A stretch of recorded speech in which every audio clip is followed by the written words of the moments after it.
Salut les amis de la toile, aujourd'hui un format un peu différent, je vais partir sur la critique de Ballerina que je viens de voir au cinéma et voilà ce que j'en pense en fait.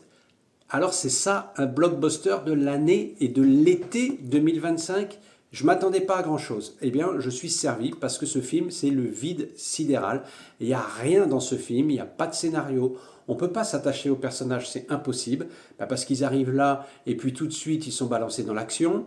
On les voit suivre un petit entraînement de rien du tout. Et puis, dès les premières scènes, d'ailleurs, on essaie de nous mettre l'arme à l'œil, de nous émouvoir avec cette relation père-fils.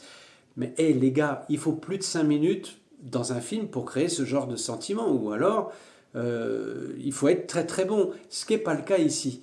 Ensuite, ce qu'il faut retenir, c'est ce qui a déjà été dit maintes fois, à savoir que on se demande comment une fille de 55 kilos peut rivaliser avec des brutes épaisses. Parce qu'il ne faut pas oublier, ils sont aussi armés qu'elle, ils sont aussi entraînés qu'elle, et en réalité, ils peuvent la neutraliser en deux trois mouvements. Ah oui, elle a reçu le super conseil, bats-toi comme une fille. Traduction, frappe dans les baloches des vélins messieurs. Bon, c'est pas possible. En plus, elle se fait poignarder dans le dos, devant, sur le côté, et c'est comme si elle avait rien. La fille, je frotte, ça y est, c'est le bisou magique, c'est fini. Au moins, avant, je suis désolé de le dire, mais on avait des blockbusters qui sortaient en été avec Schwarzy, avec Stallone, et c'est eux qui s'y collaient, et on a beau dire, c'était autre chose. Même si c'était gros comme une poutre dans un œil, eh bien, ça passait, parce qu'ils avaient la carrure pour. Alors bien sûr, on est dans l'univers de John Wick, avec des personnages emblématiques. Mais ça suffit pas, c'est pas suffisant. On retiendra quelques scènes bien trouvées quand même. Par exemple, celle avec les lance-flammes. C'est vrai que ça peut être sympathique. Après, ça reste répétitif, toutes ces scènes d'action. Et en fait, ça devient même ennuyeux. C'est quand même fou, ça. Hein. Un peu de crédibilité n'aurait pas pu nuire à l'œuvre. Hein.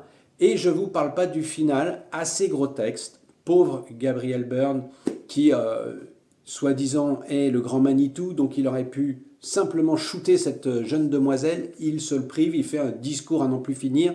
Et puis, je dirais, pauvre Angelina Houston, qu'on ne reconnaît pas physiquement. C'est impossible de la reconnaître, elle est transformée. Voilà ce que j'en pense.